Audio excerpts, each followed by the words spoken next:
Shalom, saudaraku yang dikasihi Tuhan Yesus Kristus. Bagaimana kabarnya saudaraku? Puji Tuhan, kita berjumpa kembali dalam renungan firman Tuhan. Hari ini saya percaya saudara dalam keadaan yang sehat, penuh sukacita dan penuh dengan damai sejahtera Allah. Hari ini mari kita merenungkan firman Tuhan yang terdapat di dalam Injil Matius 5 ayat yang kedua sampai yang ke-6. Demikian bunyi firman Tuhan. Maka Yesus pun mulai berbicara dan mengajar mereka, katanya, "Berbahagialah orang yang miskin di hadapan Allah, karena merekalah yang empunya kerajaan sorga. Berbahagialah orang yang berduka cita, karena mereka akan dihibur. Berbahagialah orang yang lemah lembut, karena mereka akan memiliki bumi. Berbahagialah orang yang lapar dan haus akan kebenaran, karena mereka akan dipuaskan." Saudara-saudara yang dikasihi Tuhan Yesus, setiap orang di dunia ini sedang mencari satu hal, dan hal ini juga mungkin saudara cari. Hal itu bernama kebahagiaan hidup.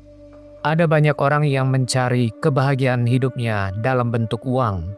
Ada yang mencarinya dalam bentuk jabatan. Ada juga yang mencarinya dalam bentuk hubungan dan pencapaian hidupnya. Namun pertanyaan penting yang harus kita jawab hari ini adalah, mengapa banyak orang yang sudah memiliki semuanya itu tetapi tetap merasa kosong di dalam hidupnya? Hal ini disebabkan karena dunia ini memberikan definisi kebahagiaan yang salah, saudaraku. Dunia berkata, berbahagialah orang yang kaya. Dan dunia ini berkata, berbahagialah orang yang kuat. Berbahagialah orang yang sukses. Tetapi Tuhan Yesus datang untuk membalikkan semuanya itu.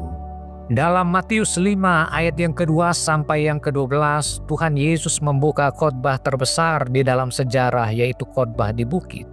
Dan Tuhan berkata sesuatu yang mengejutkan, yang melawan arus dunia. Satu kondisi yang sangat tidak populer bagi orang dunia. Yang pertama adalah, berbahagialah orang yang miskin di hadapan Allah. Saudaraku, ini bukan miskin tentang materi. Miskin di hadapan Allah adalah suatu kondisi tentang kesadaran terdalam manusia. Miskin di hadapan Allah berbicara tentang suatu kondisi hati yang bersedia dikosongkan dari hal-hal dosa, kemudian diisi oleh Tuhan dan kehendaknya. Miskin di hadapan Allah berarti begini, saudaraku. Saudara sadar bahwa hidup ini tidak bisa dijalani dengan kekuatan saudara sendiri. Saudara sadar bahwa tanpa Tuhan, saudara akan kehilangan arah hidup yang benar. Saudara sadar bahwa semua yang saudara miliki, yang sumbernya berasal dari dunia ini, tidak bisa menyelamatkan jiwa saudara. Karena hanya Tuhan yang mampu menyelamatkan saudara. Hanya Tuhan yang menjadi juru selamat dalam hidup saudara.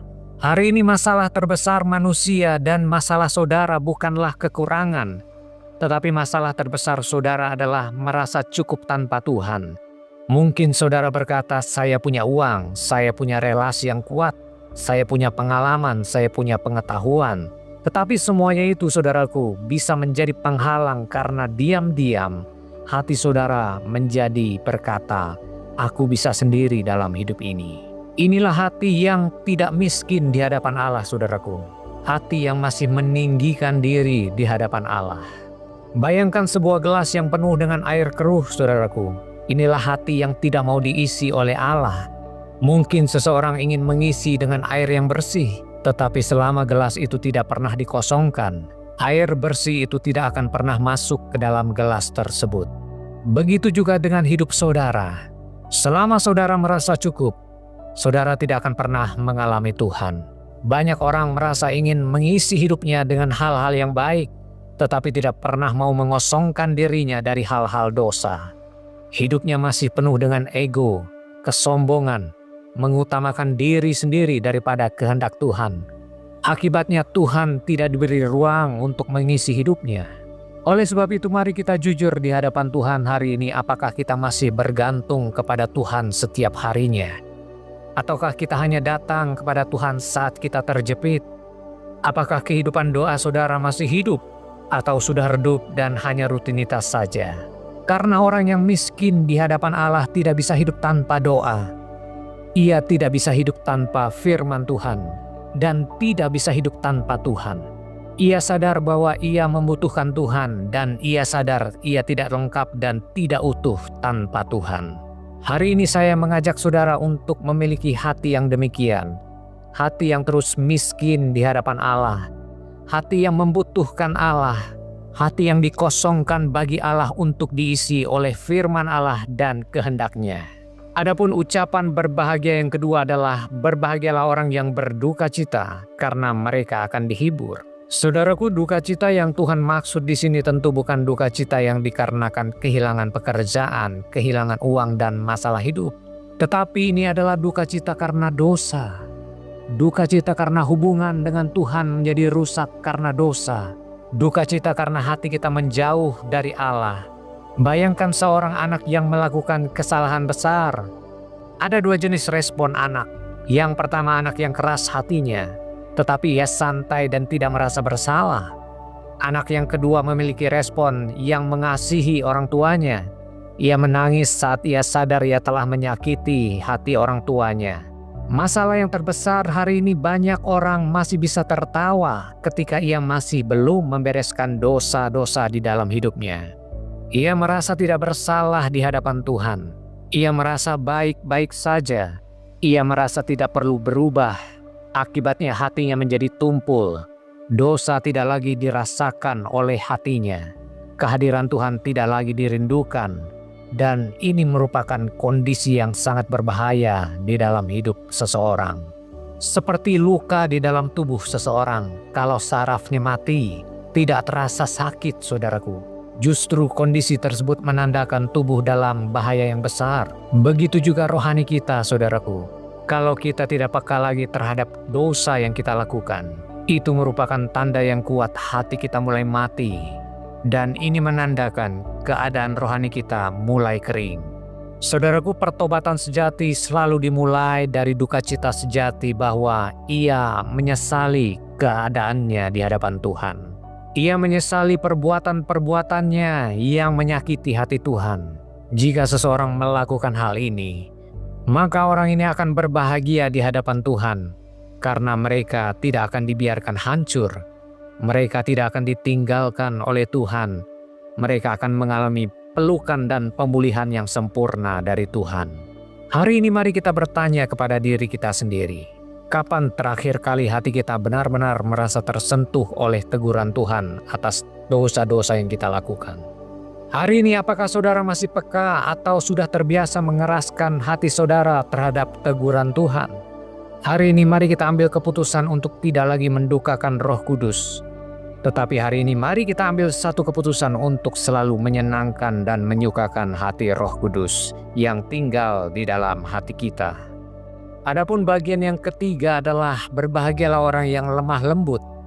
Kata lemah lembut dalam budaya Yunani, kata ini berarti kekuatan yang berada di bawah kendali. Yang kedua, kuasa yang dikendalikan dengan lembut. Yang ketiga, emosi dan dorongan yang ditundukkan. Dalam konteks rohani, kata ini berarti hati yang tunduk kepada Tuhan bukan lagi dikendalikan oleh amarah, ego, ambisi, atau dikendalikan oleh kehendak sendiri, tetapi dikendalikan oleh kehendak Tuhan. Yang kedua berarti kekuatan yang tidak dipakai untuk melukai. Dalam hal ini mungkin saudara bisa membalas, tetapi saudara memilih mengampuni.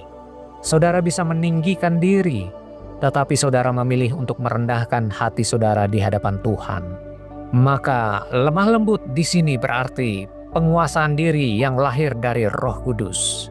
Seperti seekor kuda liar yang memiliki kekuatan yang sangat luar biasa. Ia bisa berlari dengan cepat, menendang dan menghancurkan. Tetapi dia tidak berguna jika ia tidak bisa dikendalikan dan tetap menjadi kuda liar yang tidak bisa jinak. Namun ketika kuda itu dijinakkan, kekuatannya akan menjadi berguna bagi banyak orang. Kekuatannya tidak hilang, tetapi sekarang ia bisa berguna, terarah, dan tenaganya bisa dipakai untuk hal-hal yang berguna. Begitu juga dalam realita hidup ini. Banyak orang merasa kuat di luar, tetapi lemah dari dalam. Mereka bisa menguasai orang lain, tetapi tidak bisa menguasai emosi mereka. Mereka tidak bisa menguasai ego amarah mereka. Dan itulah sebabnya hidup mereka menjadi kacau dan tidak terarah. Maka hari ini saya mengajak saudara untuk bisa melembutkan hati saudara.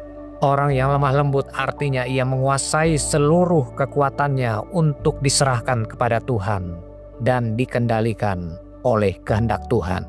Maka orang yang lemah lembut seperti ini akan dipercaya oleh Tuhan. Orang yang lemah lembut seperti ini akan menerima bagian dari Tuhan. Ia akan dipakai untuk hal-hal yang besar, karena Tuhan tidak bisa mempercayakan sesuatu yang besar kepada hati seseorang yang tidak bisa dikendalikan oleh Tuhan. Bayangkan bendungan besar, air di dalamnya sangat kuat. Kalau tidak bisa dikendalikan, akan menghancurkan kota. Tetapi kalau diarahkan, bisa menghasilkan listrik yang memberi dampak kehidupan bagi banyak orang. Kepintaran pengalaman yang tidak diarahkan dan tidak dikuasai oleh Tuhan, itu akan membawa kehidupan yang sombong dan tinggi hati di hadapan Tuhan. Oleh sebab itu mari kita jujur di hadapan Tuhan hari ini. Apakah saudara masih mudah tersinggung ketika saudara dihakimi dan direndahkan oleh orang lain?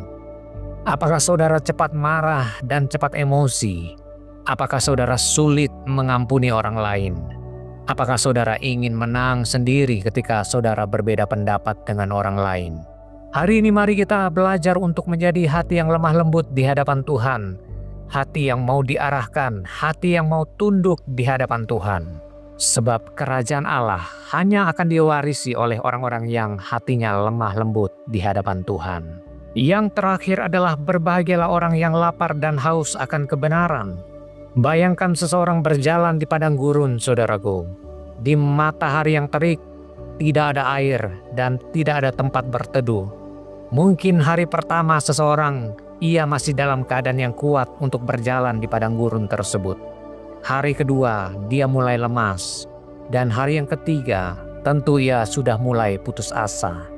Dan ketika ia akhirnya menemukan setetes air, dia tidak peduli air itu bersih atau tidak, dingin atau tidak.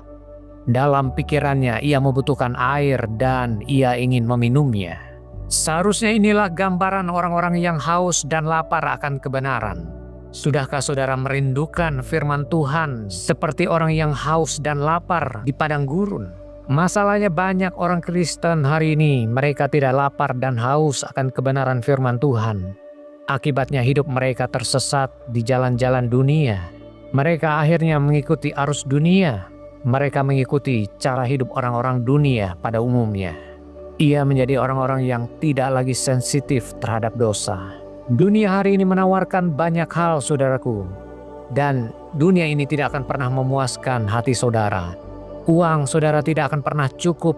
Kesuksesan tidak akan pernah cukup, saudaraku. Dan pengakuan yang saudara inginkan tidak akan pernah cukup. Karena jiwa saudara tidak pernah diciptakan untuk dunia ini. Tetapi jiwa saudara diciptakan untuk diisi oleh Tuhan dan kehendak-Nya. Maka ciri orang yang lapar dan haus akan kebenaran yang pertama adalah dia tidak puas dengan keadaan rohaninya. Ia akan terus mencari wajah Tuhan, mencari kehendak-Nya, mengenal Tuhan lebih lagi. Ia mencari panggilan Tuhan secara aktif. Ia mulai mengejar hadirat Tuhan dan rindu untuk berubah. Ketika seseorang sungguh-sungguh mencari Tuhan dan mengenal Dia secara pribadi, maka Tuhan akan menampakkan dirinya.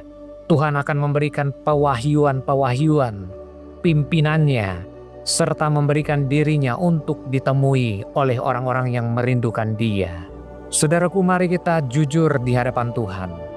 Apa sebenarnya yang kita cari hari ini? Apa yang paling kita pikirkan hari ini, saudaraku? Apa yang paling kita kejar di dalam hidup kita hari ini? Sebab apa yang kita kejar hari ini menggambarkan kita sedang lapar dan haus akan hal-hal tersebut.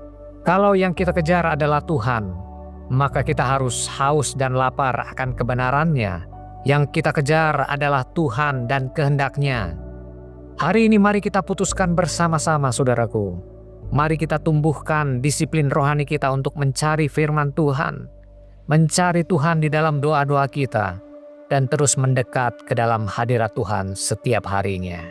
Kiranya firman Tuhan hari ini terus meneguhkan dan menguatkan hati saudara untuk terus mencari kebahagiaan hidup yang berasal dari Tuhan. mencari kebahagiaan hidup yang Tuhan tawarkan. Taruhlah hati saudara kepada Tuhan dan kerajaan-Nya. Taruhlah kebahagiaan hidup saudara di dalam Tuhan. Saya berdoa kiranya firman Tuhan hari ini memberkati semua Bapak Ibu Saudara. Sampai jumpa lagi saudaraku di renungan firman Tuhan berikutnya. Tuhan Yesus memberkati kita semua dan selamat beraktivitas.